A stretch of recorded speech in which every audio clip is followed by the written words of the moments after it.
ഇൻഫിനിക്സിന്റെ Infinix GT30 Pro എന്ന പുതിയൊരു smart phone ഇപ്പം ഇന്ത്യൻ മാർക്കറ്റിൽ ലോഞ്ച് ചെയ്തിട്ടുണ്ട്. 25,000 രൂപ പ്രൈസ് റേഞ്ചിലായിട്ടാണ് ഈ ഒരു സ്മാർട്ട് ഫോൺ ഇപ്പം ഇന്ത്യൻ മാർക്കറ്റിൽ ലോഞ്ച് ചെയ്തിരിക്കുന്നത്. ഇത് ഗെയിമിംഗ് ഫോക്കസ്ഡ് ആയിട്ടുള്ള ഇൻഫിനിക്സിന്റെ ഭാഗത്ത് നിന്ന് വരുന്ന പുതിയ സ്മാർട്ട് ഫോണാണ്. ഈ ഒരു വീഡിയോയിൽ നമ്മൾ നോക്കാൻ പോകുന്നത് ഇൻഫിനിക്സ് GT30 Pro എന്നുള്ള ഫോണിന്റെ ഒരു സ്പെസിഫിക്കേഷൻ അനാലിസിസ് ആണ്. പിന്നെ വീഡിയോ തുടങ്ങുന്നതിന് മുമ്പ് പറയാനുള്ള ഒരു കാര്യം എന്താ വെച്ചാൽ, ഇതുപോലെ നിങ്ങളുടെ സ്വന്തം ഫോട്ടോ അല്ലെങ്കിൽ നിങ്ങൾക്ക് ഇഷ്ടപ്പെട്ട ഡിസൈൻ പ്രിന്റ് ചെയ്തിട്ടുള്ള മൊബൈൽ കേസുകൾ അഫോർഡബിൾ ആയിട്ടുള്ള പ്രൈസ് റേഞ്ചിൽ വേണം എന്നുണ്ടെങ്കിൽ ഇവിടെ ഒരു വാട്സപ്പ് നമ്പർ കൊടുക്കുന്നുണ്ട്. താഴെ ഡിസ്ക്രിപ്ഷനിലും കമന്റ് ബോക്സിലും ആ ഒരു വാട്സപ്പ് നമ്പർ കാണാം, നിങ്ങൾക്ക് കോൺടാക്ട് ചെയ്യാവുന്നതാണ്. ഇപ്പം നമ്മൾ ആദ്യം ഡിസ്പ്ലേയുടെ കാര്യം നോക്കുകയാണെന്നുണ്ടെങ്കിൽ ഇൻഫിനിക്സ് GT30 Pro 5Gയിൽ 6.78 ഇഞ്ചിന്റെ 1.5K റെസൊല്യൂഷനിൽ വരുന്ന ഡിസ്പ്ലേ ആണ് വരുന്നത്. അപ്പം ഇതിൽ ഫുൾ HD റെസൊല്യൂഷനേക്കാളും ബെറ്റർ ആയിട്ടുള്ള റെസൊല്യൂഷൻ വരുന്നുണ്ട്. AMOLED ഡിസ്പ്ലേ ആണ് ഇതിൽ കൊടുത്തിരിക്കുന്നത്. പിന്നെ പഞ്ചോൾ ഡിസൈൻ ഇതിൽ വരുന്നുണ്ട്. പഞ്ചോൾ വരുന്ന ടോപ്പ് സെൻറ്റർ ഭാഗത്തായിട്ടാണ്. 144 ഹെർട്സിന്റെ റിഫ്രഷ് റേറ്റ് ഒക്കെ ഇതിൽ സപ്പോർട്ട് ചെയ്യുന്നുണ്ട്.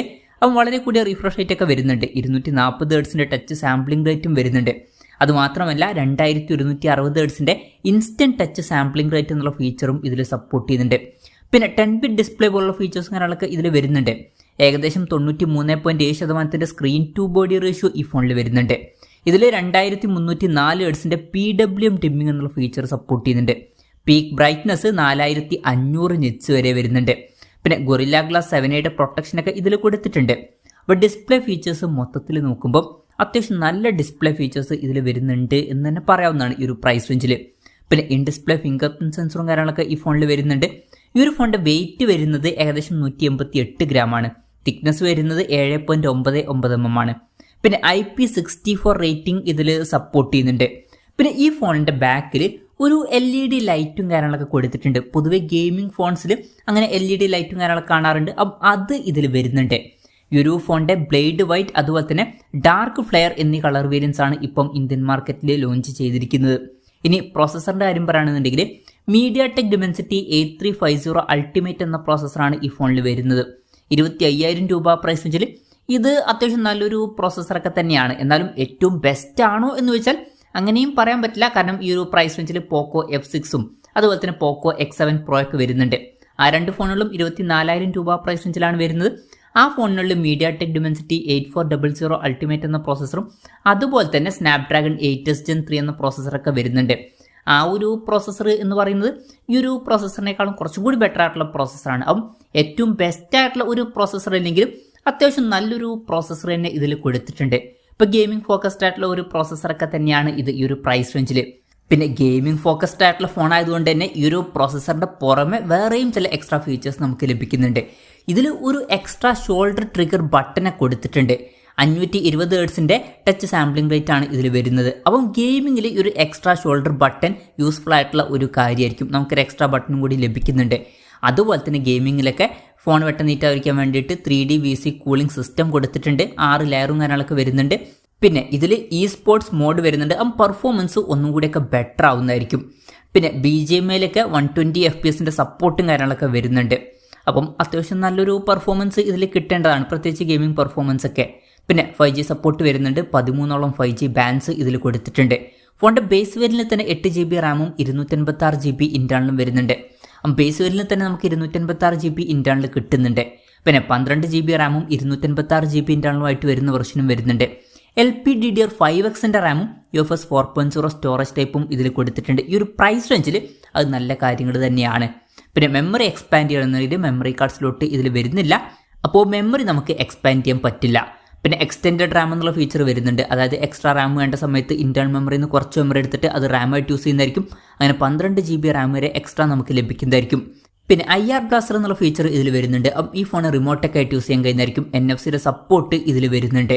പിന്നെ നല്ല വൈബ്രേഷൻ എഫക്റ്റിന് വേണ്ടിയിട്ട് X-Axis ലീനിയർ മോട്ടർ ഇതിൽ കൊടുത്തിട്ടുണ്ട്. സ്റ്റീരിയോ സ്പീക്കേഴ്സ് ഈ ഫോണിൽ വരുന്നുണ്ട്.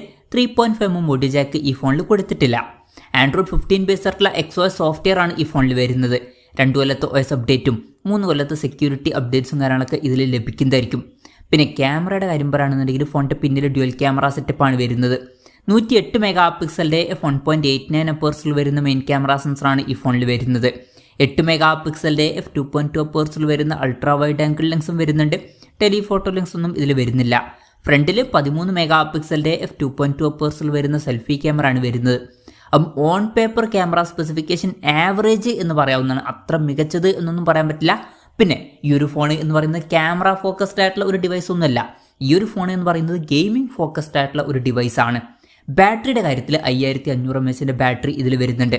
അത്യാവശ്യം നല്ല ബാറ്ററി കപ്പാസിറ്റി ഒക്കെ തന്നെയാണ്. 45 വാട്ടിൻ്റെ ഫാസ്റ്റ് ചാർജ് സപ്പോർട്ട് വരുന്നുണ്ട്. അത്യാവശ്യം തിരക്കില്ലാത്തൊരു ചാർജിങ് സ്പീഡുമാണ് അത്. പിന്നെ 30 വാട്ടിൻ്റെ വയർലെസ് ചാർജിങ് സപ്പോർട്ട് ഇതിൽ വരുന്നുണ്ട്. ഈ ഒരു പ്രൈസ് റേഞ്ചിൽ വയർലെസ് ചാർജിങ് സപ്പോർട്ട് വരുന്നു എന്നുള്ളത് നല്ലൊരു കാര്യം തന്നെയാണ്. പിന്നെ ടൈപ്പ് സി ചാർജിംഗ് പോർട്ടും ഇതിൽ കൊടുത്തിട്ടുണ്ട്. അപ്പം അത്യാവശ്യം തിരക്കുകളില്ലാത്തൊരു ബാറ്ററി സെറ്റപ്പ് ഒക്കെ വരുന്നുണ്ട് എന്ന് പറയാവുന്നതാണ്. വയർലെസ് ചാർജിങ് സപ്പോർട്ട് എന്നുള്ളത് എടുത്തു പറയേണ്ട ഒരു കാര്യവും ആണ്. അപ്പം ഇതൊക്കെയാണ് മൊത്തത്തിൽ ഫീച്ചേഴ്സിനെ പറ്റി പറയാനുള്ള കാര്യങ്ങൾ. ഇനി വിലയുടെ കാര്യം പറയുകയാണെന്നുണ്ടെങ്കിൽ 8 GB റാം വെർഷൻ്റെ വില വരുന്നത് 24,999 രൂപയാണ്.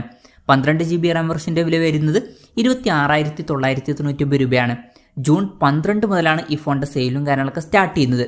പിന്നെ ICCയുടെ കാർഡ് യൂസ് ചെയ്യുകയാണെന്നുണ്ടെങ്കിൽ 2000 രൂപയുടെ ഓഫും കാര്യങ്ങളൊക്കെ നമുക്ക് ലഭിക്കുന്നതായിരിക്കും.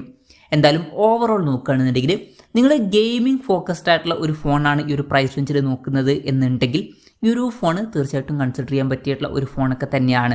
അത്യാവശ്യം നല്ല പ്രോസസ്സറിൻ്റെ കൂടെ ഷോൾഡർ ട്രിഗർ ബട്ടൺസും അതുപോലെ തന്നെ നല്ല VC കൂളിംഗ് സിസ്റ്റവും പിന്നെ സ്പോർട്സ് മോഡൊക്കെ ഇതിൽ കൊടുത്തിട്ടുണ്ട്. പിന്നെ നല്ല ഡിസ്പ്ലേ ഫീച്ചേഴ്സും ഇതിൽ വരുന്നുണ്ട്. അതുപോലെ തന്നെ അത്യാവശ്യം തിരക്കുകളില്ലാത്ത നല്ല ബാറ്ററി സെറ്റപ്പും വരുന്നുണ്ട്. ക്യാമറ സ്പെസിഫിക്കേഷൻ ആവറേജ് എന്നേ പറയാൻ പറ്റുള്ളൂ. മൊത്തത്തിൽ ഗെയിമിംഗ് ഫോക്കസ്ഡ് ആയിട്ടുള്ള ഫോണിൽ നോക്കുന്നവർക്ക് ഇത് കൺസിഡർ ചെയ്യാവുന്നതാണ്. പിന്നെ ഇതിൻ്റെ കൂടെ നിങ്ങൾക്ക് പോക്കോ X7 പ്രോയും അതുപോലെ തന്നെ പോക്കോ F6 ഒക്കെ കൺസിഡറും ചെയ്യാവുന്നതാണ്. അപ്പം ആ ഫോണുകളിലാണെന്നുണ്ടെങ്കിൽ 24,000 രൂപ പ്രൈസ് റേഞ്ചിൽ തന്നെ ഇതിനേക്കാൾ കുറച്ചും കൂടി ബെറ്റർ ആയിട്ടുള്ള ഒരു പ്രോസസ്സർ വരുന്നുണ്ട്. അതുപോലെ തന്നെ കുറച്ചും കൂടി കൂടിയൊരു പ്രൈസ് റേഞ്ചിൽ iQOO Neo 10R വരുന്നുണ്ട്. അതിൽ സ്നാപ്ഡ്രാഗൺ 8s Gen 3 എന്ന പ്രോസസ്സറൊക്കെ വരുന്നുണ്ട്. അപ്പം ബെറ്റർ ആയിട്ടുള്ള പ്രോസസ്സറുമായിട്ട് വരുന്ന ചില ഓപ്ഷൻസ് വരുന്നുണ്ട്. എന്നാലും ഈ ഒരു പ്രൈസ് റേഞ്ചിൽ ഇതിൽ നല്ല ഫീച്ചേഴ്സും വരുന്നുണ്ട്.